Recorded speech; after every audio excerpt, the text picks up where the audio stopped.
नमस्कार, ये आकाशवाणी शिमला है। अब आप राजकुमारी चंदेल से प्रादेशिक समाचार सुनिए।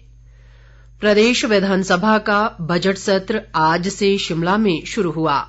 बजट सत्र 6 अप्रैल तक चलेगा और 17 मार्च को मुख्यमंत्री सुखविंदर सिंह सुक्खू आगामी वित्त वर्ष का बजट पेश करेंगे। सत्र के पहले दिन आज सदन में पूर्व मंत्री मनसाराम के निधन पर शोक जताते हुए उन्हें श्रद्धांजलि अर्पित की गई। 82 वर्षीय मनसाराम करसोग विधानसभा क्षेत्र से 1967 में पहली बार विधायक बनकर विधानसभा पहुंचे थे।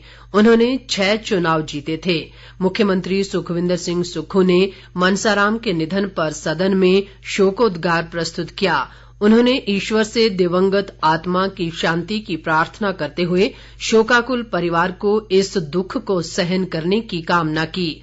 उन्होंने कहा कि मनसाराम प्रदेश के पहले मुख्यमंत्री डॉक्टर यशवंत सिंह परमार के मंत्रिमंडल में भी रहे थे। नेता प्रतिपक्ष जयराम ठाकुर ने शोकोद्गार में हिस्सा लेते हुए कहा कि मनसाराम लंबे समय तक राजनीति में रहे और कई चुनाव जीते थे। विधानसभा अध्यक्ष कुलदीप सिंह पठानिया, उद्योग व संसदीय कार्य मंत्री हर्षवर्धन चौहान, शिक्षा मंत्री रोहित ठाकुर, लोक निर्माण मंत्री विक्रमादित्य सिंह सहित विधायक हंसराज, दीपराज, राकेश जम्वाल, रवि ठाकुर और अनिल शर्मा ने भी शोकोद्गार में हिस्सा लिया।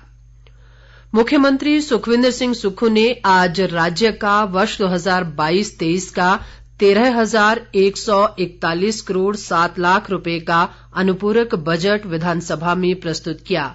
सदन में कल इस अनुपूरक बजट पर विचार होगा और इसे पारित किया जाएगा। मुख्यमंत्री द्वारा पेश अनुपूरक बजट में 11,707 करोड़ 68 लाख रुपए राज्य प्रायोजित स्कीमों और 1,433 करोड़ 39 लाख रुपए केंद्रीय प्रायोजित स्कीमों के लिए रखे गए हैं। राज्य स्कीमों के तहत 6,004 करोड़ 63 लाख रुपए वेज एंड मीन्स और ओवरड्राफ्ट के लिए, 1,260 करोड़ 65 लाख रुपए पेंशन और सेवानिवृत्ति लाभ, 551 करोड़ 48 लाख रुपए बिजली सब्सिडी, 435 करोड़ 8 लाख रुपए वरिष्ठ माध्यमिक पाठशालाओं महाविद्यालयों के भवनों के लिए और कर्मचारियों के वेतन अदायगी के लिए रखे गए हैं। केंद्र सरकार से इस वर्ष के दौरान प्राप्त हुई धनराशि केंद्र प्रायोजित स्कीमों के तहत अधिकतर चालू और नई विकास योजनाओं के लिए प्रस्तावित है। मुख्यमंत्री ने कहा कि इनमें से 400 करोड़ रुपए एनडीआरएफ से प्राप्त आपदा प्रबंधन के लिए, 221 करोड़ 96 लाख रुपए मनरेगा, जबकि 141 करोड़ 78 लाख रुपए स्मार्ट सिटी मिशन के लिए रखे गए हैं। मुख्यमंत्री सुखविंदर सिंह सुक्खू ने कहा है कि प्रदेश सरकार वनों के संरक्षण और संवर्धन के लिए एकीकृत कार्य योजना पर काम कर रही है और जल्द ही वनों को आग, बाढ़ और भूस्खलन से बचाने के लिए नई नीति लाएगी। वे आज विधानसभा में नियम 130 के तहत विधायक इंद्रदत्त लखनपाल द्वारा लाए गए प्रस्ताव पर हुई चर्चा का जवाब दे रहे थे। मुख्यमंत्री ने कहा कि आपदाओं के प्रभावी प्रबंधन और इससे जुड़े मामलों के आकस्मिक उपचार के लिए सरकार द्वारा अनेक कदम उठाए जा रहे हैं। उन्होंने कहा कि प्रदेशवासियों को प्राकृतिक आपदा से निपटने के लिए विभिन्न माध्यमों से जागरूक भी किया जा रहा है।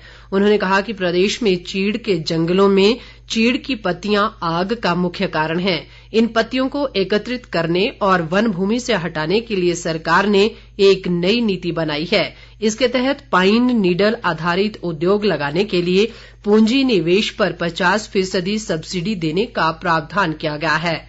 इस योजना के तहत ईंधन के ब्रिकेट्स बनाने की 5 इकाइयां अब तक स्थापित की जा चुकी है। विधायक रवि ठाकुर, केवल सिंह पठानिया, हरीश जनार्था, अजय सोलंकी, विनोद सुल्तानपुरी, चैतन्य शर्मा और नीरज नैयर ने भी चर्चा में हिस्सा लिया।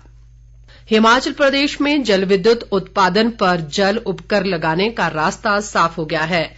उप मुख्यमंत्री मुकेश अग्निहोत्री ने आज हिमाचल प्रदेश जल विद्युत उत्पादन पर जल उपकर विधेयक 2023 सदन में पेश किया।